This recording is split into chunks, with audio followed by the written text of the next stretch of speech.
Hi అండి, నమస్తే. Welcome back to our channel voice of Lakshmi. Anguluri Anjani Devi గారు రచించిన రెండో జీవితం అనే నవలను ధారావాహికంగా వింటున్నాం కదండి. ఇక 10వ భాగాన్ని మొదలెడదామా? మొండి ధైర్యంతో చైత్రిక చేసిన ఫోన్ కాల్ అది. వెంటనే బటన్ నొక్కి హలో అన్నాడు ద్రోణ. చైత్రిక గుండె దడదడా కొట్టుకుంది. నేను చైత్రికను అంది. అతను ముఖం చిట్లించి, చైత్రిక అంటే నా సెల్కి మెసేజ్లు పంపుతున్నది మీరేనా అన్నాడు. ఆమె గొంతు తడారిపోతోంది. మంచినీళ్ళు దొరికితే బావుండన్నట్లు అటు ఇటు చూసి అవునండి అంది. ఒకటి అడుగుతాను, ఏమీ అనుకోరుగా అన్నాడు. అనుకోను, అడగండి అంది యాంగ్జైటీగా. మీరెవరినైనా ప్రేమించారా? మీ మెసేజ్లను బట్టి చూస్తే మీ పోకడ అలా అనిపించింది నాకు, కరెక్టేనా అన్నాడు. మిమ్మల్ని ప్రేమించాను అంది. ఈ విషయంలో శృతిక పూర్తి స్వేచ్ఛ ఇచ్చింది కాబట్టి ఏం మాట్లాడాలనుకుందో అదే మాట్లాడింది. నవ్వాడు ద్రోణ. ఆ నవ్వు మీ ప్రపోజల్కి నేను రెడీ అన్నట్లుగా లేదు. ఆ నవ్వు ఆపి, నేను ఫోన్ పెట్టేస్తున్నానండి, నాకు పనుంది అన్నాడు. షాక్ తింది చైత్రిక. ఇన్ని మెసేజ్లు పంపినా, ప్రేమిస్తున్నానని చెప్పినా ఏమాత్రం చలించని ద్రోణ ఆకాశంలో సగంలా అనిపించాడు. ఏం పని అంది వెంటనే చైత్రిక. నిద్రపోయే పని అన్నాడు. ఓ ఆ పనా, నేను ఇంకా బొమ్మ గీస్తారేమో అనుకున్నాను. నేను ఇప్పుడు బొమ్మలు గీయట్లేదండి. ఏం, ఎందుకని? మీకు చెప్పాల్సిన అవసరం నాకు లేదు. ప్రేమిస్తున్నాను కాబట్టి మీరు నాకు చెప్పాలి. అన్ని నిర్ణయాలు మీ అంతట మీరే తీసుకునేటట్లున్నారుగా. ప్రేమించడం అంటే ముందు 4 మెసేజ్లు పంపటం, ఆ తర్వాత ఫోన్లో మాట్లాడటం, ఇదేనా అన్నాడు ద్రోణ. మరింకేంటి అంది చైత్రిక. అది నేనిప్పుడు చెప్పాలా? ప్రేమ తప్ప మరో పని లేదా మీకు? ఉన్న పనులన్నీ చేస్తామా? నాకింకా ఏజ్ బార్ కాలేదు కాబట్టి ప్రేమించే పనిలో ఉన్నాను. అయినా ఈ వయసులో ఇంతకు మించిన పనులు కూడా ఏం లేవు. చదువుకోవచ్చు, కెరీర్ని డెవలప్ చేసుకోవచ్చు, పెళ్లి చేసుకుని భర్తతో ఉండొచ్చు. ఇవన్నీ వదిలేసి నా వెంట పడ్డారేంటి అన్నాడు గట్టిగా కోపడుతూ. ఆమె దానికి ఏమాత్రం చెల్లించకుండా, మీరు నన్ను ప్రేమించకపోతే టీవీ9కి చెప్తా అంది. అతని కోపం తారాస్థాయికి చేరింది. టీవీ9కి చెప్తే మిమ్మల్ని ప్రేమిస్తానా? మీ మీద ప్రేమ పుడుతుందా? జోక్గా లేదు. మీరు ఫోన్ పెట్టేయండి, నాకు విసుగ్గా ఉంది అంటూ ఫోన్ కట్ చేశాడు ద్రోణ. తలపట్టు కూర్చుంది చైత్రిక. 2 రోజులు గడిచాక ద్రోణ తండ్రి సూర్యప్రసాద్ కొడుకు దగ్గర కూర్చుని, ద్రోణ, ప్రతి గొర్రెల గుంపులో నల్లగొర్రె ఉంటుందన్నట్లు మనుషుల్లో కూడా మిగతా వారికన్నా డిఫరెంట్గా ప్రవర్తించే వాళ్ళు ఒకరిద్దరు ఉంటూనే ఉంటారు. శృతికది డిఫరెంట్ మెంటాలిటీ. తను అనుకున్నట్లే ఉండాలనుకుంటుంది. నువ్వు కూడా అర్థం చేసుకోవాలి. నువ్వు వెళ్ళి ఒకసారి పిలిస్తే రావాలనుకుంటుందేమో. ఆడపిల్లలకి అభిమానం ఉంటుందిరా అన్నాడు. నేను మనశ్శాంతిగా ఉండటం మీకు ఇష్టం లేదా నాన్నా అన్నాడు ద్రోణ. ఇదా మనశ్శాంతి ద్రోణ? మనశ్శాంతిగా ఉందని సెలయేటి ఒడ్డున ఎంతసేపు కూర్చోగలవు? కాపురం అన్నాక అనేక సమస్యల అడవుల్ని దాటి కష్టాల సముద్రాలను ఈదాలి. అప్పుడే నువ్వు గెలుపు అనే విజయానందాన్ని చవిచూస్తావు అన్నాడు. శృతిక నన్ను క్యారెక్టర్ లేని వెధవను చూస్తున్నట్లు చూస్తుంది. నాకు ఆ గెలుపు అవసరం లేదు. ఇంకా ఆ విషయాన్ని వదిలేయండి నానా అన్నాడు ద్రోణ స్థిరమైన నిర్ణయాన్ని తీసుకున్నవాడిలా. ఒక క్షణం ఆగి, ఆ యాడ్ ఏజెన్సీ వాళ్ళు వచ్చి వెళ్ళారు ద్రోణ. బొమ్మ వేయమన్నారట కదా, మళ్ళీ కలుస్తా ఉన్నారు అన్నాడు సూర్యప్రసాద్. నేను వెయ్యనని వాళ్లతో అప్పుడే చెప్పాను నాన్న. ఇంకో ఆర్టిస్ట్ను చూసుకుంటారులే, ఇప్పుడు ఆ విషయం ఎందుకు అన్నాడు నిర్లిప్తంగా. అవకాశాలు ఆర్టిస్టులకి వరాలు ద్రోణ, వాటిని ఎప్పుడూ దూరం చేసుకోకూడదు అన్నాడు. నేను దేన్ని దూరం చేసుకోలేదు నాన్న, వాటంతటవే దూరం అయిపోతున్నాయి. నేనేం చేయని చెప్పు అన్నాడు ద్రోణ బాధగా. ఏదైనా మనమే చేయగలం ద్రోణ. ఎలా సంపాదించుకుంటామో అలాగే పోగొట్టుకుంటాం, ఎలా పోగొట్టుకుంటామో అలా సంపాదించుకోవాలి. ఏది పోగొట్టుకున్నా ఆత్మస్థైర్యాన్ని పోగొట్టుకోకూడదు. నిరాశ వల్ల ఏదీ రాదు. మనిషికి ఆశ చాలా అవసరం ద్రోణ. ఆశ లేకుంటే ఏ పని చేయలేం, దేన్ని సాధించలేం అన్నాడు. అప్పటికే ద్రోణ సెల్ చాలాసార్లు రింగ్ అవుతుంటే కట్ చేస్తున్నాడు. అది గమనించి కాలుస్తున్నట్లుంది, మాట్లాడు అంటూ అక్కడి నుండి లేచి బయటికెళ్ళాడు సూర్యప్రసాద్. అది చైత్రిక కాల్. తన జీవితంలోకి ఈ చైత్రిక ప్రవేశం ఏమిటో అర్థం కావటం లేదు ద్రోణకి. మాట్లాడదామన్నా వినేవాళ్లు లేని, వింటామన్నా మాట్లాడేవాళ్లు లేని ఈ స్పీడ్ యుగంలో చైత్రిక తనతో మాట్లాడడానికి ఎందుకు ఇంతగా ఇంట్రెస్ట్ చూపుతుంది? ఆమెతో మాట్లాడేవాళ్లు లేకనా? లేక తన బొమ్మల పట్ల అభిమానమా? లేక నిజంగానే తనని ప్రేమిస్తోందా అని మనసులో అనుకుంటూ, హలో, ద్రోణని మాట్లాడుతున్నా, చెప్పండి అన్నాడు చైత్రిక కాల్ లిఫ్ట్ చేసి. మీరు నా కాల్ కట్ చేస్తుంటే అక్కడ మీకేమైందోనని ఇక్కడ నాకొకటి కంగారు. ఏమైంది ద్రోణగారు, ఎందుకు కట్ చేశారు అంది చైత్రిక తన గుండెలోని బాధను గొంతులోకి తెచ్చుకుంటూ. నాకేం కాలేదండి, మీకేమైనా అయితే మాత్రం నా బాధ్యత ఏం లేదు. ఎందుకంటే అసలే ఈ మధ్యన TV9 లాంటి ఛానల్స్ అందరికీ అందుబాటులోకి వస్తున్నాయి. అసలే నా బాధల్లో నేనున్నాను, ఇంకో బాధను నేను యాక్సెప్ట్ చేయలేను అన్నాడు. నేను మిమ్మల్ని బాధ పెట్టే మనిషిలా అనిపిస్తున్నానా? నన్ను మీరు సరిగ్గా అర్థం చేసుకోవటం లేదు అంది. అర్థం చేసుకుని ఏం చేయాలో చెప్పండి అన్నాడు.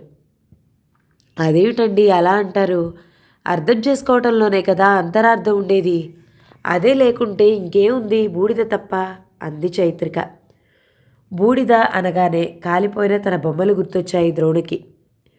నాకు బూడిదను గుర్తు చేయొద్దు ప్లీజ్, మీరు ఫోన్ పెట్టేయండి. ఏదో ప్రపంచం చూసిన వాణ్ణి కాబట్టి మాట్లాడకపోతే బాధపడతారని మాట్లాడుతున్నాను. ఇంకెప్పుడు నాకు ఫోన్ చేయకండి అన్నాడు ద్రోణ సీరియస్గా. నాకేమో మాట్లాడాలనిపిస్తుంది, కాంటాక్ట్లో ఉండాలనిపిస్తుంది, మీరేమో ఫోన్ చేయొద్దంటారు. ఇదేనా నా మీద మీకుండే ప్రేమ అంది. మీ మీద నాకు ప్రేమేటి? అసలేం మాట్లాడుతున్నారు? నేను చెప్పానా మీ మీద నాకు ప్రేమ ఉందని అన్నాడు.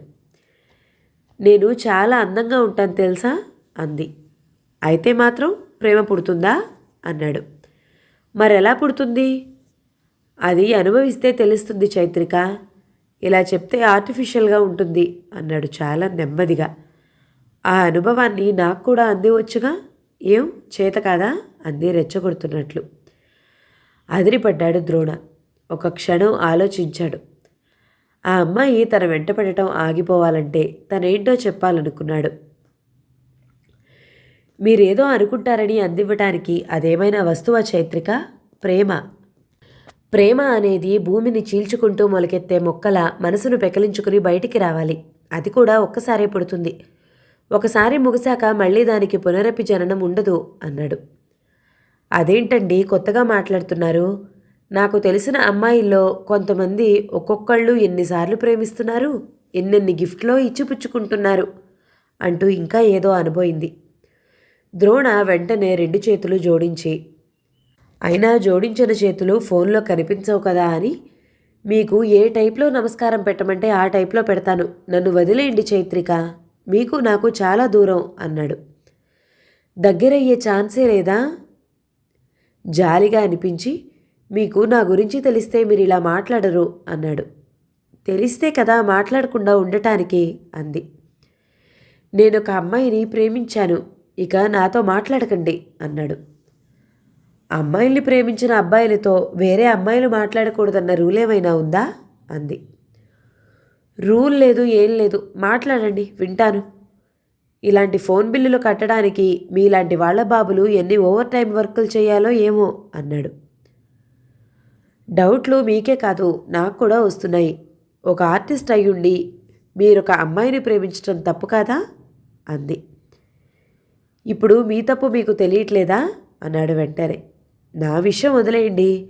గతంలో మీరొక అమ్మాయిని ప్రేమించినట్లు మీ భార్యకి తెలిస్తే మీరేమవుతారు? ముందు నా ప్రశ్నకి జవాబు చెప్పండి అంది. ఇది నా భార్యకి తెలియాలని మీకు చెప్పలేదు. ఇలా అని తెలిస్తే నన్ను వదిలిస్తారని చెప్పాను. ఇక నా వెంట పడకండి అన్నాడు. అంత గొప్పదా మీ ప్రేమ అంది. అలా అంటున్నప్పుడు ఆమె గొంతు కాస్త వణికింది. ప్రేమ అనేది అందరి విషయంలో ఒకేలా ఉండదు చైత్రిక. అది అనుభూతి చెందేవాళ్లను బట్టి, స్పందించే స్థాయిని బట్టి ఉంటుంది అన్నాడు ద్రోణ. ఆమె మాట్లాడలేదు. అతనికి ఆమెతో మాట్లాడాలని ఉంది. మాట్లాడుతున్న కొద్దీ మొదట్లో ఉన్న విసుగు లేకుండా పోయింది. ఏదో రిలీఫ్ అనిపిస్తోంది. ఆగిపోయారే, మాట్లాడండి చైత్రిక అన్నాడు ఆమె మౌనాన్ని గమనించి. నేను ఇప్పుడు మాట్లాడే స్థితిలో లేనండి. మీరు ప్రేమించిన ఆ అమ్మాయి ఇప్పుడు మీకు కనిపిస్తే మీరు ఎలా రియాక్ట్ అవుతారో అన్న సస్పెన్స్లో ఉన్నాను అంది. సస్పెన్స్ మెయింటైన్ చేస్తే నువ్వు వెయిట్ చేయడానికి ఇది నవల కాదు, జీవితం అన్నాడు. జీవితంలో లవ్కి ఇంత పర్ఫెక్షన్ ఉంటుందా అంది. పర్ఫెక్షన్ అంటే యు మీన్ గాఢత, స్వచ్ఛత అదేనా? అది ఉండబట్టే ఆ ఇన్స్పిరేషన్తో నేను ఎన్నో బొమ్మలు సృష్టించగలిగాను. నా ప్రేమే నా ఆర్ట్కి పునాది రాయిలా మారి నన్ను మోటివేట్ చేసింది అన్నాడు. ఆమె ఎక్కడుందో ఇప్పుడు తెలుసా మీకు అంది. యాంగ్జైటీని ఆపుకోలేకపోతోంది చైత్రిక. ఆమె నా తలుపుల్లో ఉంది. ఆమె తలుపులు నా మనసులో ఓ తరంగిణిలా ప్రవహిస్తూ ఉంటే ఎన్ని రోజులు గడిచినా ఆమె కోసం నా మనసులో ఇంకా కాస్త స్థలం మిగిలే ఉంటుందనిపిస్తోంది.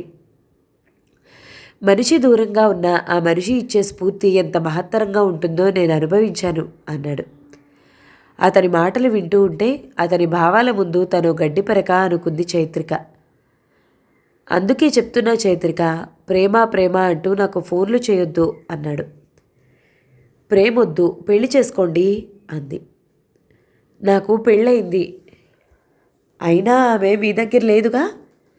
వస్తుంది, ఏదో చిన్న డిస్టర్బెన్స్ అంతే. భార్యాభర్త అన్నాక చిన్న చిన్న గొడవలు రాకుండా ఉంటాయా అన్నాడు. మీ గొడవలు అలాంటివి కావట, విడాకుల దాకా వచ్చేలా ఉన్నాయట. బయట టాక్. అలాంటిది ఏమైనా జరిగితే నన్ను పెళ్లి చేసుకుంటారుగా. భార్య స్థానాన్ని మాత్రం శృతికకు తప్ప ఇంకెవ్వరికీ ఇవ్వను. మరి నాకే ఇస్తారు? చూడు చైత్రిక, మన బంధం ఒక బిందువు, అది విస్తరించదు, అదృశ్యం కాదు. కావాలంటే ఓ స్నేహితురాలిగా ఉండు. నాకు కూడా నిన్ను వదులుకోవాలని లేదు. నువ్వు మంచి క్లెవర్వి అన్నాడు. అతని మాటల్లో చనువు ఉంది, అభిమానం ఉంది. అంతేకాదు, ఎంతో కాలంగా నువ్వు నా నేస్తానివి, అప్పుడెప్పుడో తప్పిపోయి ఇప్పుడు దొరికావు అన్న ఆత్మీయతతో కూడిన లాలింపు ఉంది. అతని గొంతులోని తడికి చైత్రిక మనసు కదిలింది. నాకెందుకో ఏడుపొస్తోంది ద్రోణ అంది. గట్టిగా ఏడ్చేస్తే ఆ పని కూడా అయిపోతుందిగా చైత్రిక అన్నాడు. మీ పెళ్లికి ముందు మీ ప్రేయసిని కూడా ఇలాగే ఏడవమన్నారా అంది ఉడుక్కుంటూ. మీకో విషయం చెప్పనా? నేను ప్రేమించినట్లు నా ప్రేయసికి తెలీదు. మేమిద్దరం ఎప్పుడూ ప్రేమ గురించి మాట్లాడుకోలేదు అన్నాడు. షాక్లో మాట రాలేదు చైత్రికకి. నెమ్మదిగా తేరుకుని, బహుశా మీది ఆకర్షణేమో ద్రోణ అంది. కావచ్చు, కానీ మరణించే వరకు ఆకర్షణలో ఉండటమే ప్రేమ. నా ప్రేయసి ఆకర్షణకు చెక్కు చెదిరేది కాదు. మరణించే వరకు ఆ ఆకర్షణలోనే ఉండిపోతాను నేను అన్నాడు.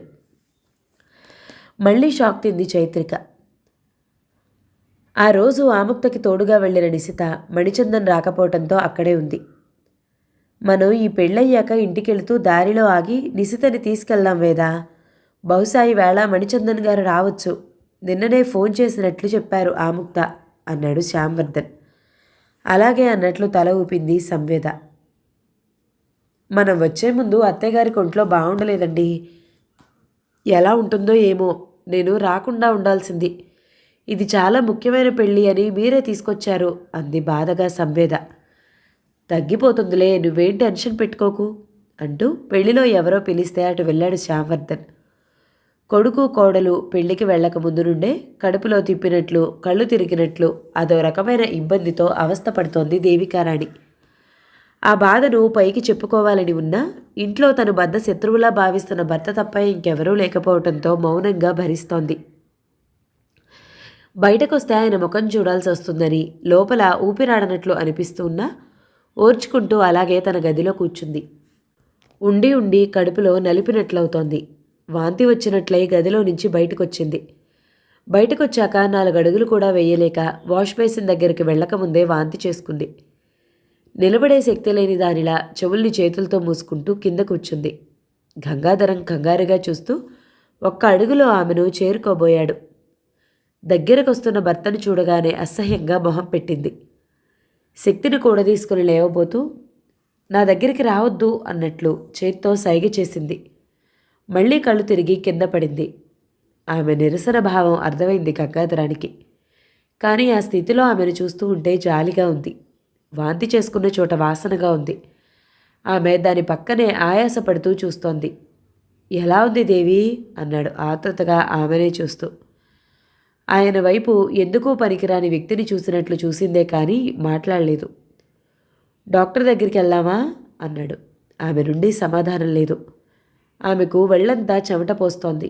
నేల మీద ఈగలు వాలుతుంటే గంగాధరం బకెట్తో నీళ్లు తెచ్చాడు. అక్కడంతా ఫినాయిల్ వేసి బట్ట పెట్టి తుడిచాడు. అదంతా చూస్తూనే ఉందామె. ఆందోళనగా తన వైపే చూస్తున్న భర్తను చూసింది. నెమ్మదిగా లేచి తన గదిలోకి వెళ్ళి పడుకుంది. ఆమెకింకా వామిటింగ్ సెన్సేషన్ తగ్గలేదు. ఆటో పిలుస్తాను, హాస్పిటల్కి వెళ్దామా అన్నాడు. గంగాధరం ఆమె గది బయటే నిలబడి. ఆమె మాట్లాడలేదు. ఆమెకేదో బాధగా ఉంది. నేనిక్కడే ఉంటాను, అవసరమైతే పిలువు అంటూ ఆమె గది బయటనే ఓ కుర్చీ వేసుకుని కూర్చున్నాడు. దేవికారాణి కళ్ళలో ఆమెకు తెలియకుండానే కన్నీళ్లు ఉబుకుతున్నాయి. వాటిని ఆపుకోవాలని కానీ తుడుచుకోవాలని కానీ ఆమెకు అనిపించలేదు. భర్తకి ఒక చెయ్యి లేకపోయినా ఇంకో చేత్తో నీళ్లు తెచ్చాడు. వాంతి చేసుకున్న గది కడిగాడు. అప్పుడు ఆయన ముఖంలో ఎలాంటి విసుగు లేకపోవటం చూసింది. నీకోసం నేనున్నాను, భయపడకు అన్న ఫీలింగ్ని చూసింది. నిజంగా తనకు కావాల్సింది ఇదే అనుకుంది. రాత్రి 9 గంటలు అవుతూ ఉండగా గంగాధరం వేడివేడి పాలు తెచ్చాడు. గది బయటే నిలబడ్డాడు. ఈ పాలు తాగుదేవి, కాస్త శక్తి వస్తుంది అన్నాడు. దుఃఖం పొంగుకొచ్చింది దేవికారానికి. ఆకలి గురించి అమ్మ ఆలోచిస్తుంది. భర్తలో అమ్మ కనిపించింది.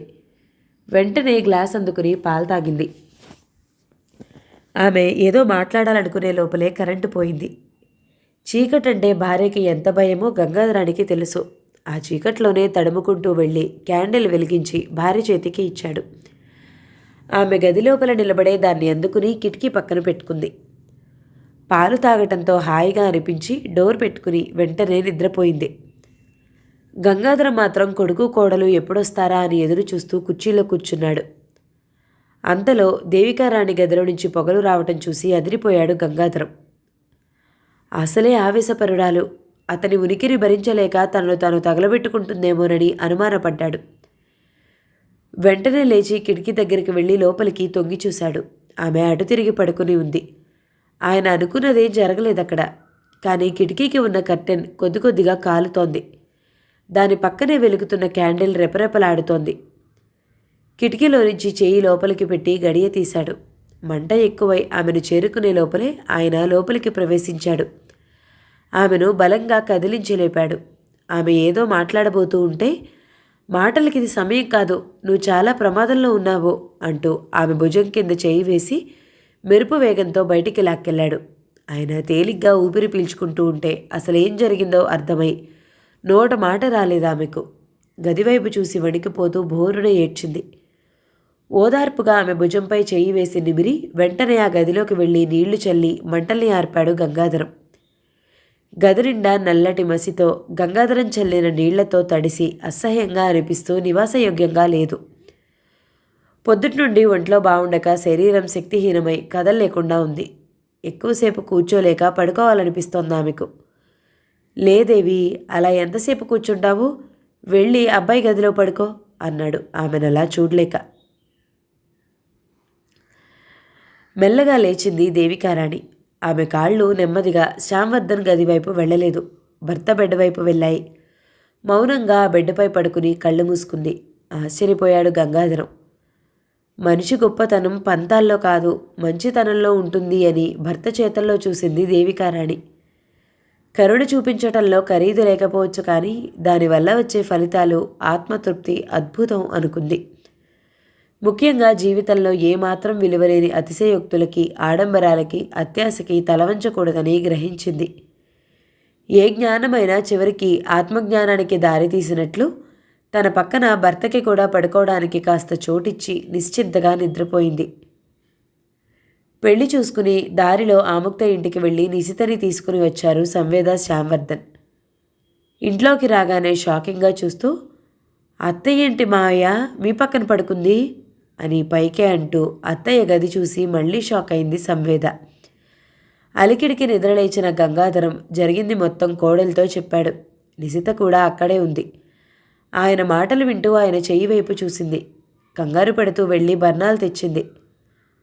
అత్తయ్య కోసం మీ చేయి కాలుతుందని కూడా పట్టించుకోలేదా మావయ్య మీరు అంటూ గంగాధరం కాలిన చేతి దగ్గర బర్ణాలు పూస్తూ కన్నీళ్లు పెట్టుకుంది నిశిత.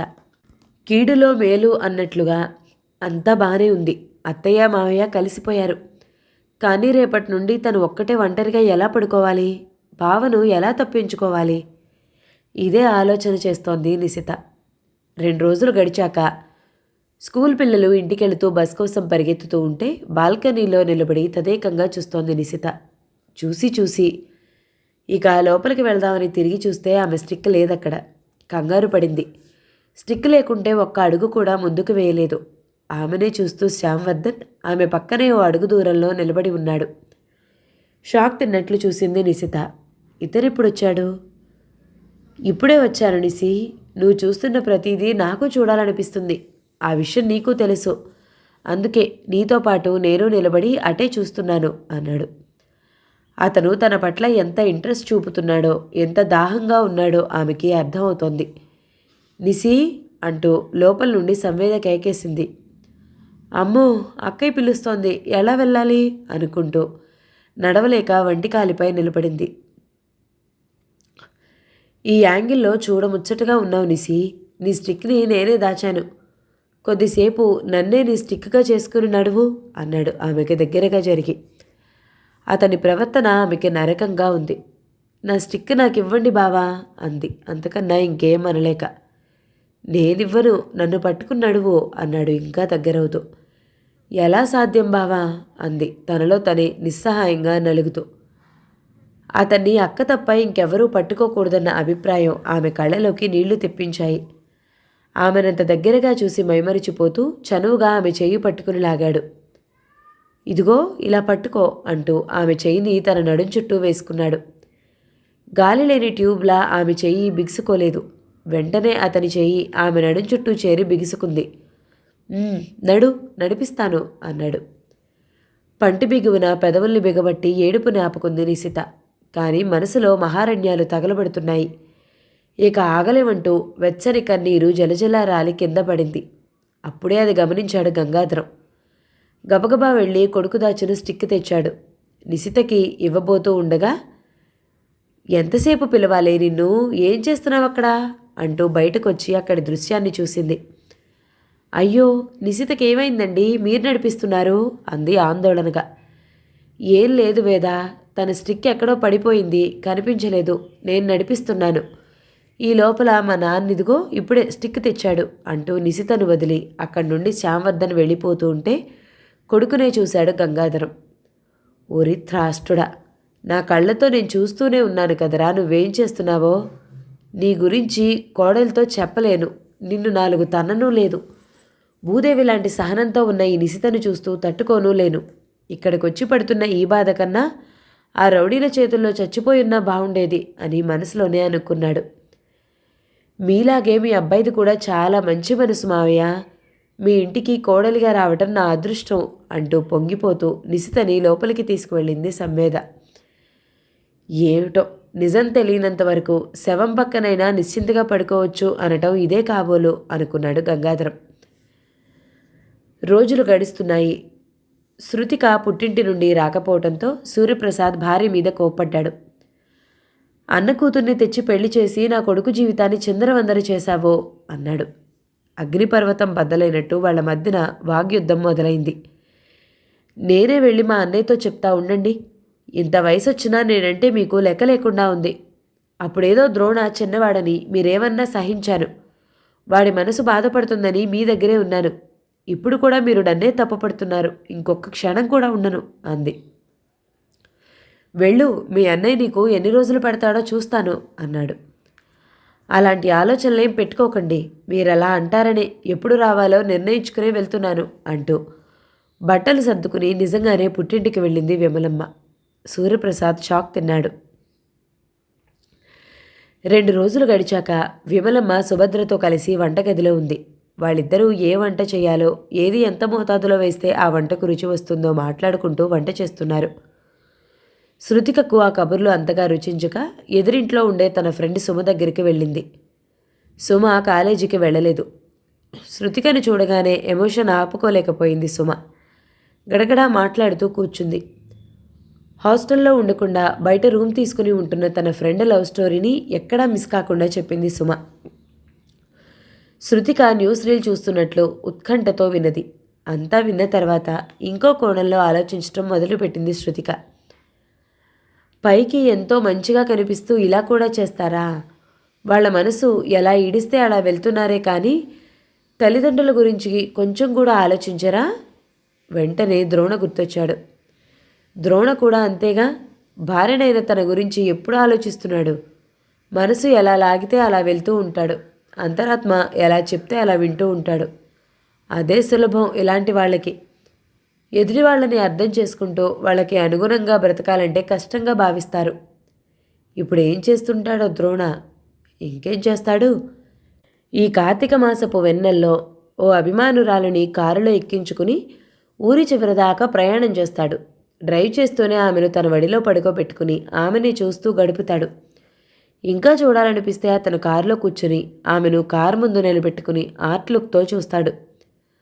ఆ వెన్నెల తృష్ణ అలాంటిది. ఇలాంటి సౌందర్య దాహంతో నిరంతరం తప్పించే ఇలాంటి వాళ్ళని ఏం చేయాలి? అసలేంటి ఈ సమస్యలు? ఇవి చిన్నవా పెద్దవా అన్నది ముఖ్యం కానట్లు మనసుని విపరీతంగా పీడిస్తున్నాయి. ఈ సెంటిమెంట్స్ ఏంటి? ఈ త్యాగాలేంటి? ఈ అనురాగాలేంటి? ఎంత వద్దనుకున్నా ఇలాంటి ఊహలు శృతిక మనసును కుదిపేస్తుంటే పైకి క్యాజువల్గానే సుమ చెప్పే మాటలు వింటూ అక్కడే కూర్చుంది. శృతిక సుమ దగ్గరికి వెళ్ళటం చూసింది విమలమ్మ. శృతిక గురించి వదినతో మాట్లాడాలనుకుంది. కానీ రేపు కార్తీక పౌర్ణమి కావటంతో దానికి సంబంధించినవి సమకూర్చుకోవటంలో ఆమె మునిగి ఉంది. అందుకే వదినతో మాట్లాడటం వీలు కాలేదు. అన్నయ్య అంటూ నరేంద్రనాథ్ దగ్గరికి వెళ్ళి కూర్చుంది విమలమ్మ. ఏంటి విమల, ఏమైనా మాట్లాడాలనుకుంటున్నావా అన్నాడు చేతిలో ఫైల్ని పక్కన పెడుతూ నరేంద్రనాథ్. అవునన్నయ్య అంది. చెప్పమన్నట్లు చూశాడు. ఆయనకి చెల్లెలంటే మొదటి నుండి చాలా ఇష్టంతో కూడిన గౌరవభావం ఉంది. శృతిక పెళ్లికి ముందు నువ్వు నా 2 చేతులు పట్టుకుని ఏమన్నావో గుర్తుందా అన్నయ్య అంది విమలమ్మ. మర్చిపోయాడేమో, ఓసారి గుర్తు చేద్దాం అన్నట్లుగా. గుర్తుందా అంటే గుర్తు లేకపోవచ్చు. ఏమిటో చెప్పు విమల. నేనేమైనా శృతిక విషయంలో తక్కువ చేశానా? నీకు ముందే చెప్పాను అడుగు అని. డబ్బా, ఫర్నిచరా, ఏదో చెప్పు విమల. శృతిక చిన్నపిల్ల. పెద్దవాళ్ళకి తెలిసే అవసరాలు తనకి తెలియవు కదా. డబ్బు విషయంలో నాకు ఎలాంటి ఇబ్బందులు లేవు. అది సుఖంగా ఉంటే చాలు అన్నాడు. ప్రాబ్లమ్స్ డబ్బు గురించో ఫర్నిచర్ గురించో అయితే ఇంకొక రకంగా ఉండేదేమో అన్నయ్య. ఇది మనసుకి సంబంధించింది అంది.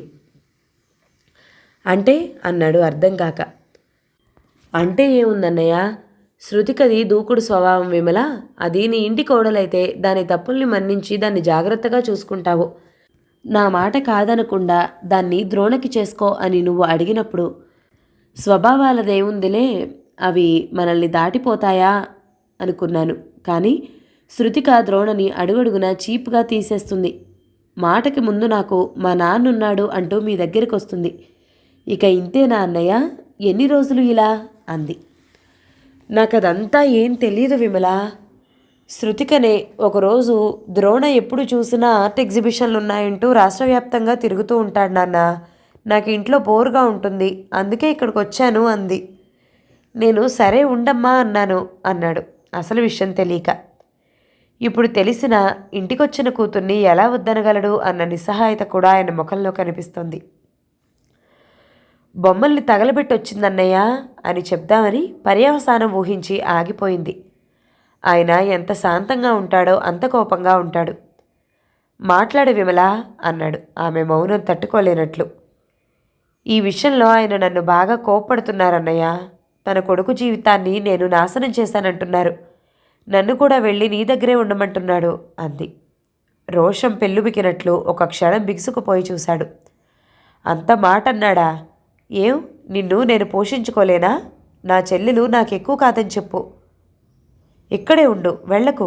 మనం పౌరుషం లేని వాళ్ళవేం కాదు అన్నాడు కోపంగా. కోపం మనిషిని పశువుని చేస్తుందని విమలమ్మకి తెలుసు. ఆయన బాధంతా ఆయన కొడుకు గురించే అన్నయ్య. మనం అర్థం చేసుకోవాలి. కానీ ఇలా పంతాలకి పోతే కాపురాలు నిలవ్వు. అయినా ఎంతమంది భర్తలు ఉద్యోగరీత్యా బయట ఊళ్ళల్లో గడిపి రావటం లేదు. అంత మాత్రాన వాళ్ళ భార్యలు విధ్వంసాన్ని సృష్టించుకుంటున్నారా? ఆర్టిస్ట్ అన్న తర్వాత అభిమానులు, యాడ్ ఏజెన్సీలు, సన్మానాలు చేసేవాళ్ళు, ఎగ్జిబిషన్ల వాళ్ళు, ఇలా ఎందరెందరో ఫోన్లు చేస్తూ ఉంటారు. అందులో ఆడవాళ్ళు కూడా మాట్లాడుతూ ఉంటారు. అంత మాత్రాన అలిగి పుట్టింట్లో ఉండటం మంచి పద్ధతి కాదు. ఈ పాటికి మీకంతా అర్థమై ఉంటుంది. శృతికకు నచ్చ చెప్పండి. అంతేకాని శృతికతో పాటు నన్ను కూడా మీ దగ్గర ఉంచుకోవాలని చూడొద్దు. ఇక్కడ నాకు విషయం బాగా అర్థమవుతుంది. అదేమిటంటే, మీరు తినగా మిగిలింది తిన్నా నా జీవితం వెళ్ళిపోతుంది. నేను మీకు పెద్ద భారం కూడా కాను. కానీ నా జీవితం నాకు బరువు అవుతుంది. ఎందుకంటే ఎక్కడ ప్రశాంతంగా ఓ ముద్ద దొరికితే అక్కడ తింటూ కాలం గడుపుదాంలే అనుకునే పిచ్చి శృతికను కాను కాబట్టి అంటూ ఆగింది. చెల్లెలి వైపు అలాగే చూస్తున్నాడు నరేంద్రనాథ్. ఇక నేను వెళ్తానన్నయ్య. నేను వెళ్ళి నా ఇంట్లో కార్తీక దీపాలు వెలిగించుకోవాలి. వెళ్లే ముందు ఓ మాట.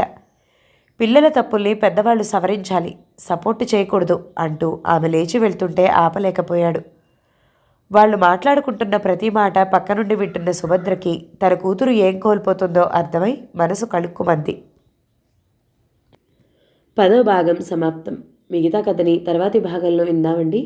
నవల మీకు నచ్చితే లైక్ చేయండి, షేర్ చేయండి, మంచి కామెంట్ చేయండి. మన ఛానల్ని తప్పకుండా సబ్స్క్రైబ్ చేయండి. Thank you so much for watching. నమస్తే.